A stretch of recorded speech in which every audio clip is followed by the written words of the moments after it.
So game week 4 has been completed in Sky Bet League 1. It's time we sit down, analyse and dissect exactly what we saw from this weekend in Sky Bet League 1. Welcome back to the Jack Wood Football Podcast. It's time we dissect 4 selected games in real detail, key players, looking at graphs, really interesting statistics, key moments across the matches as well, because there's plenty of them.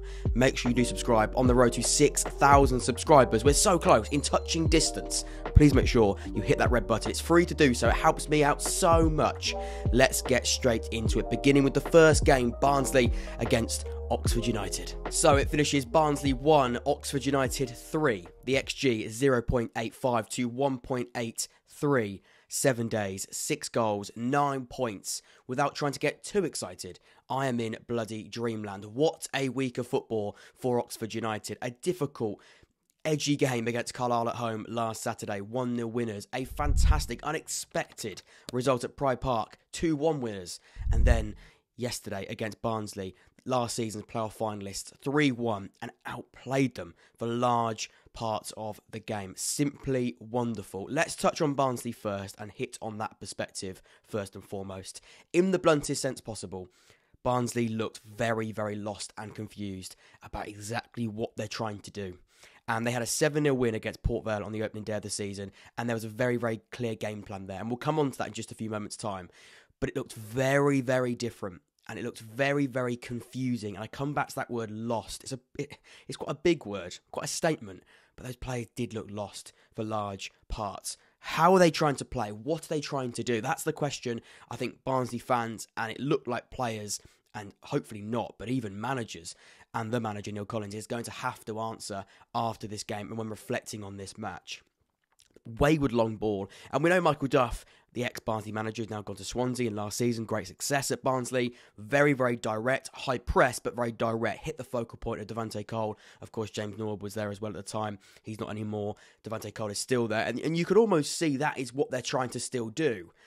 But it didn't really work. It didn't work at all. At moments, there was glimpses, but hitting that wayward long ball, it was very, very a mixture of passive and quite sloppy in possession, but also a very, very strange identity to hit it long and it not really work. Almost like they haven't quite got those players and haven't got that clear identity to still and continue to play in that way. Glimpses of quality, and that's what I come back to. Glimpses of quality here and there, but a real lack of consistency within performance. And for Barnsley, that's how you'd reflect on that. For Oxford, energetic, confident, fearless. 3 words to describe that Oxford United performance yesterday and on Tuesday night against Derby County at Pride Park. We took the game to last season's League One playoff finalists. Incredible. We took the game to them away from home and we said, beat us. We're going to go there with a very, very fearless mentality. I believe we ended the game, Oxford, with not a single player over the age of 30. And that just shows the fearless mentality and these young players that are playing with that element of freedom, confidence, energy, and they're just going to run their socks off. And we're playing a fantastic brand of football as well. Don't get me wrong, this isn't a side that are just running with no clear idea. It's not full throttle football with no real structured plan. We've got a fantastic manager in Liam Manning that wants these players to do certain things at certain times, and they are executing that. But it's about having that fearless mentality, going to Pride Park, going to Oakwell, and going, right, last season wasn't good enough, but this season we're transformed. Not many changes. I mean, Mark Harris started up front. Rodriguez came on fairly early on. Beadle's a new goalkeeper. Negra was there last season. Didn't play much football at all. But other than that, Stanley Mills started, who's new, of course. But McGuane and Brannigan, which we'll come on to in just a second, they were there last season. These are the same players that were here last season, and they're playing in that way. That's exciting. In the words of Liam Manning, without getting too high and without getting too low, we should stay level-headed. But it's not easy. It's not easy right now. Let's take a look at the graph in front of you on SofaScore. This graph shows how open the game was at times. And I know Barnsley weren't great, and as I mentioned there, they did look really quite wayward and confusing for large parts.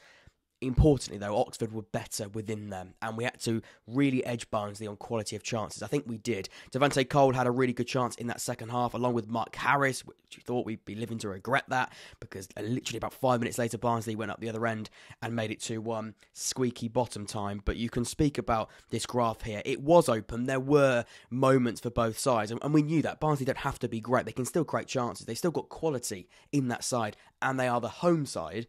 Oxford, though, you can see the large spikes on that graph there. We had the better chances. We played better when we had the ball, and when we were in possession, we were very, very creative. And that is something that last season we were lacking. We lacked output. Yesterday, fantastic with output. A real composure in the final third. Words, they're getting me going. They're getting me going, because last season they were non-existent. Let's have a little look at the statistics as well, because they also do paint quite an interesting picture. We say, and we really did say, Barnsley at the start, very, very effective with crosses into the box. Against Port Vale on the opening day, very, very clear style of play. But it really struggled yesterday. It really did struggle. Barnsley only successfully completed, as I scroll down here, to these crosses, 9% cross success rate. That's 2 from 23 crosses. Very, very poor return. And if you're going to play in that way, you've got to be better. That output is unacceptable if you are going to play in that way. Long ball, play direct, that's absolutely fine. But if you're going to try and get out to the wide areas, because they've got those players in those wide areas, like Nicky Cadden, who can put a dead ball in and a cross in from those wide areas very, very effectively, you've got to be more successful than having a 9% cross success rate, 2 from 23. It's a very clear style. Oxford only had 14, but created and did successfully complete more, 4, double Barnsley's successful cross rate. And that is a big issue. If you're going to play in that way, you've got to be better with that cross output. Oxford created 3 big chances from the same number of shots as well, much more effective when it comes to output. Again, I like reiterating these points, because last season that wasn't there. This season, much better when it comes, and so far, I must say that, but so far much better when it comes to creating chances from a less number of shots. The cutting edge and the spark being the difference in this game. I do really believe that. Let's take a look at average positions, because average positions also do paint, a lot of the time, a really fascinating visualization. I want to highlight Marcus McGuane and Brannigan. On the screen right now are both of these average positions for those players and their heat maps as well. Let's touch on these players and what they do so effectively. This season, these two have been on a different level, and these are the same players, the same 2 players that played a large amount of last season in a double pivot. This season, they're completely different. This season, they are a different quality of duo, making up huge numbers of ground. I want to highlight this fantastic graphic on SofaScore, giving us a real idea of their heat map and exactly where these players are at these very, very key moments, and for large moments of the game, they are all over the shot. Marcus McGuane much deeper, looking at that more number 6 role, but happy to drive into those other areas as well. And with that power that he possesses, he can pick up the ball in that number 6 and drive and be very, very progressive. And of course, Cameron Brannigan everywhere, taking corners. Of course, you can see them being redded out in those top left and right positions, but in that centre, he's all over. He's very, very progressive and making up huge numbers of ground. And when you look at those two, they're complementing each other so well right now. Full of energy, full of progressive output. And like I say, they're fantastic numbers in terms of the distance they're recovering. And that is something that last season probably was there, but it wasn't as effective. And of course, those players in front of them, the likes of Mills, Brown, are playing much better football. Billy Bojan, I think, is incredible in that number 10 right now. He's doing a fantastic job. Of course, he then got that Mark Harris behind ball at those players, and Cameron Brannigan has got the ability to find those players. Those duo, and that duo is simply sensational. And something that Manning has got these two playing and transforming the way this entire team does perform. And that is something that Liam Manning has got spot on, and those two are doing a fantastic job. So my final points on this game: Barnsley 1, Oxford 3. I'll say that scoreline again for the people at the back that didn't quite hear me. Is there a perfect week in football? If so, I think Oxford might just have managed it. 2 very different away games. Derby away, Barnsley away, and then at home, Carlisle, who are a very, very difficult side to break down. Oxford, win or three, and I'd say deserve to win or three as well, especially these last two away games. Carlisle made it difficult and had a couple of chances here and there. However, we have got 9 points from the last 9, and confident, free-flowing, fearless football, Oxford are really starting to click, and things can get quite difficult quite quickly. We know how football does work, but we can get excited, we can believe in what Liam Manning is trying to do, and we can praise performances and players. If this doesn't last, we can say these last 3 games have been fantastic, but these players have now proven that's what they're about, and also these players have proven they can reach that level of performance. The bar is high, but I think these young players really can start to get even better. These are young players as well, which is even more exciting, but they've set the bar very high. As for Barnsley, they're not at the races, and they weren't at the races. They looked unrecognisable to the team that me and Tom went to see in the playoff final, probably only about 2 months ago now. And then, of course, we played them very late on in the season. Oxford, they played us off the park. That we might as well not turned up. They in first gear. Very, very different, unrecognisable to those two sides. Of course, a tough summer has affected that, but even still quite a few players there that were there last season, some key figures leaving, Anderson, and of course their manager Michael Duff. It finishes Barnsley 1, Oxford United 3. Happy days. So, in the next one, it finishes Northampton 1, Port Vale 0. The XG for the match, 0.24 to 0.78. What a bizarre and fascinating game of football this was. Missed chances, goal line controversy, last-minute winners. This was a proper League One clash. Let's touch on Northampton, the winners, of course, in this fixture. Let's call a spade a spade. Northampton did very little going forward and not much to go on and win the game. But they did go on and win the game. Were they lucky? Maybe. But what they also were is very, very good at making sure they were always in the match throughout. And they knew one moment could change everything. And oh boy, did one moment change everything very late on. We'll come on to that, the big talking point, in just a few moments' time. 0.24 XG, 0 big chances. They won this game 1-0. That's how Northampton are trying and going to have to grind out games and trying to be very, very strong defensively. Wave storms, really to deal with pressure at times, but make sure they're clinical. And they do take those big moments. Of course, we'll come on to a controversial big moment late on. But come the end of the season, this could be one hell of a result. This could be massive when we look at Northampton. Maybe they won't need this result as much as just needing 3 points just in general. But if they are where a lot of people predict they could be come the end of the campaign, this 3 points at home to Peterborough United, who have been fantastic so far, could be a massive, massive 3 points. Let's touch on Peterborough. They were better than Northampton, and that is a really, really important fact to say. But Posh weren't their normal selves. This wasn't a Peterborough performance of the last 3 games, or the 3 games coming into this one. It wasn't that good. And they'll be upset, they'll be frustrated by it. And again, when we give our final thoughts, I'll touch on that point of view in more detail. But they weren't great. You can see with the graph in front of you now,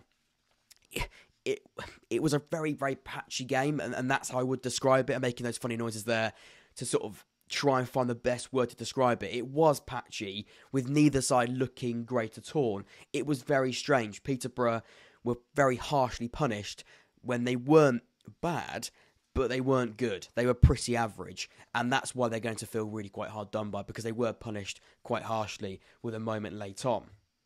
Peterborough did edge it, and I think when you look at the graph again, they did edge the match. There's more blue than there is green. There's almost no green whatsoever, and that's what I mean. Northampton did very little to win the game. 0.24 XG also does back that up. But it was much tighter than many people predicted. We thought Peterborough, and a lot of people thought Peterborough would wipe the floor of Northampton based on form. And let's be fair, on face value, there is better players in this Peterborough team. But they did edge it, but only just, and it was much closer than many people thought. Let's touch on the statistics again, because this does further emphasise the red flags in this Posh performance. Dominant in possession, as expected. That graph also would back that point up. But 17 shots with only 1 on target. That's the red flag. And that is what Darren Ferguson will be so frustrated and so concerned about. 1 shot on target from 17 in total is not good enough. It's not a good enough turnaround and not a good enough ratio. And that is something that Darren Ferguson, when you look at how they played, they were fine in possession. They created chances. But that final ball, that final shot was not good. Randall missed a big one. Clark Harris got himself in a good area, passed it back to Randall, and again, he absolutely blasted it over the crossbar. Those are the moments in the game where you've got to test the goalkeeper, and they didn't need to test the goalkeeper. In the end, Northampton actually had more shots on target than Peterborough. Would you believe that? With the attacking quality of Clark Harris, Mason Clark is just examples. There are many others. Poku also is a fantastic player on that right-hand side. That number must be higher, especially, like I say, with 17 shots just in total. Let's touch on the average positions, because again, we can sort of see the organisation and the structure of Peterborough. And actually, it does look good. And that's really bizarre to say as well. You look at Peterborough, they've got players, and pretty much every player in the correct position for large parts of the game. A strong, very clear back four, 3-6-4-30, a double pivot of Archie Collins is that number 27 and 22. You then got Clark Harris, he's never normally an advanced player, he plays a little bit deeper, he's that type of striker. Randall playing close to him to provide that service and almost play as a shadow striker, if you like, and then have those very, very quick wide players of Poku and Clark out wide. I would say they're normally more advanced, and that's the only thing you would say about it. But if you look at really those average positions, they're in a very, very good place, and they're not as bad as what you would suggest from a side that didn't really get a real groove in the attacking phase of play. Posh were forced to play much deeper, and that's a big issue as well. Normally, you'd see Mason Clark, Poku much higher in those more advanced areas. They were forced to play deeper. The reason for that is very simple. Northampton did play, as expected, a lower block. They're very compact, and they made it very, very difficult for Peterborough in what is a very small pitch as well compared to quite a few in this league. Very difficult to expand and spread the play at times and be expansive. They played much deeper, much more compact, and that did struggle, I think, Posh at some key moments, especially, of course, going forward. Now, the big question, did the ball go in? It's the big moment. It's the moment that Northampton ultimately relied on to win this game. Did the ball go in the goal? I mean, it's a question that all football fans are asking themselves a lot of the time, but in this case, much more controversial. It is the big talking point, and to be fair, it is impossible to be definite. On the screen right now, here is a screenshot. I've tried to get the best screenshot I could find of this incident. I think this is it. If I was going to make a sensible judgment, I'd say it was a goal. Now, this is my reasoning, okay? Look how far back the goalkeeper is. He's practically touching the net. I think his feet are actually touching the net. The ball, it's hard to see, but just above those white gloves as well, of course, of the goalkeeper, that is very comfortably in the back of his net. I think when you do put two and two together, you can't be definite. We haven't got a goal line screenshot. I'd say it does go in. Now, I don't know if there is goal line technology. I presume because this is a debate, there isn't, and this is why we're having this conversation. The linesman is given the goal, and he must have seen from his angle, that's what's happened.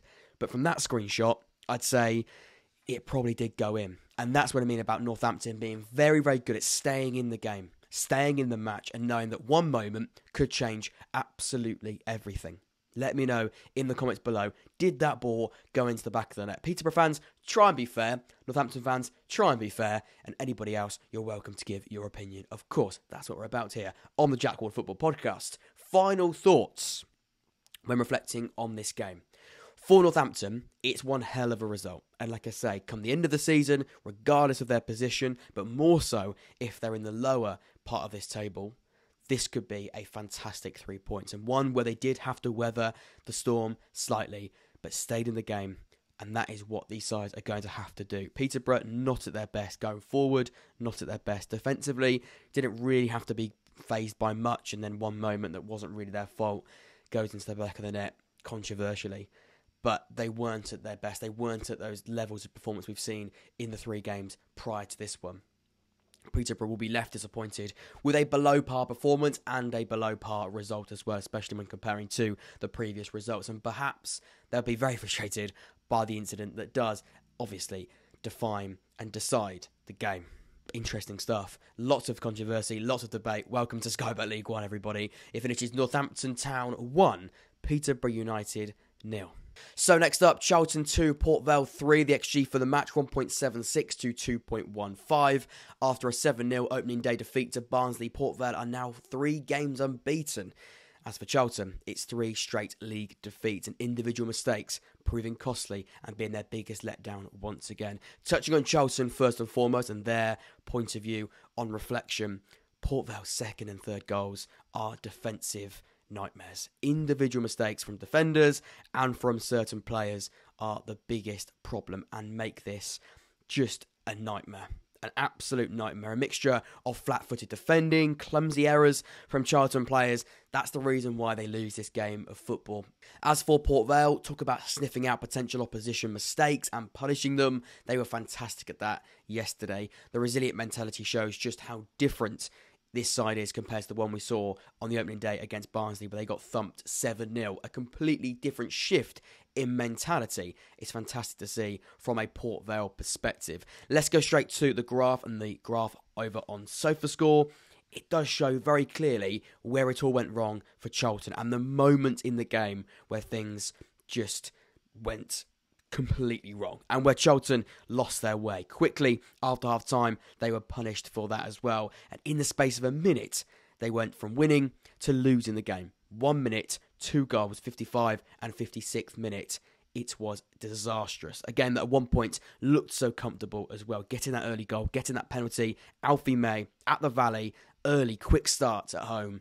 It all just fell apart. Let's take a look at the statistics as well. The stats really could suggest Charlton were in control and comfortable throughout, proving again mistakes were so costly. 17 shots, 7 on target, more possession than Port Vale, 2 big chances. That should be enough to win a game of football. It should be. 17-7, we'd say a good ratio. 57% possession, expected with what Dean Holden wants to do and how he wants to play, but fine at home. 2 big chances. 9 corners to 4. I mean, I'm picking out stats now with the ones I haven't written down. These are more than enough metrics to go on and win a game of football. And they weren't able to. And that's where it comes down to mistakes. Because these stats can't visualise mistakes. They can't visualise mistakes. And that's where Charlton's letdown really deeply came from.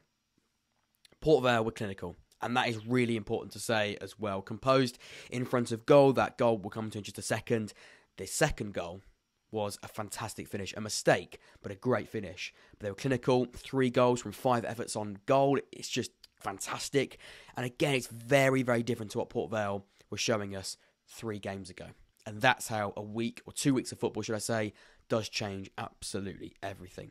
Key players, I've got to touch on Ethan Chislett. He was fantastic for Port Vale yesterday. 1 goal, 1 assist, 3 key passes. And by the way, he made that finish, and I'll come on to it in just a second. That second goal look so easy. And it's not easy. I mean, I couldn't do anything that these players do on either side, win or lose. But that finish was absolutely fantastic. A great hit, composed, a real finesse to the strike, inside the foot, into the roof of the net, very high up. You'd almost say just about top corner. On that right-hand side, top right-hand side. It's a fantastic goal. A fantastic goal and a composed finish. And moments in games where if you do punish an opposition, Charlton are going to be in deep trouble. And they were. My final points then, on the road for Port Vale, it's a fantastic 3 points and a second half display with plenty of encouraging positives for Andy Crosby. For Charlton, 3 straight league defeats is never ideal and will require attention and will require a real sense of improvement. Mistakes at the heart of that side. They do need to bring in more players. They've got quality players in that side. They have. It's not clicking just yet. It will take time. Dean Holden is a good manager and has been backed, you'd say, over the summer. Could be back more, of course, with the takeover. Things have been disjointed slightly off the field, but they have got quality in that side and they should be beating Port Vale. That is the bottom line. Port Vale have got great players and deserved to win yesterday. Don't get me wrong. But on face value, football isn't played on paper. But Charlton have got more than enough quality to win at home. And they weren't able to. And that will require a real element of attention. But just make sure, Charlton, it's not next weekend. Because we're on fire, baby. We're on fire. Let's move on to the next game. So, in the next game, and the final game in real detail, it finishes Bolton 0, Wigan 4. A bitterly disappointing Derby Day defeat for Bolton. For Wigan, it is jubilation. The XG 2.16 to 1.25. For Wigan, it's the first time they've scored more than 2 goals in 50 games. They scored 4 away from home against their rivals Bolton Wanderers, who have been fantastic since the start of the campaign. So well organised, happy to soak up pressure and be ruthless in front of goal. It was a fantastic, genius Sean Maloney and Wigan Athletic performance. Robust, well structured, so trustworthy in both the attacking and the defensive phase. It was a genius performance from Wigan. For Bolton, a very scary relapse to the issues of last season. All the possession in the world with a real lack of output. I'm going to show you 2 graphs in just a second, and 2 dominant attacking graphs. And there's a very, very clear similarity, and it's a worrying one. Extremely sloppy in possession with a lack of different ideas in the final third.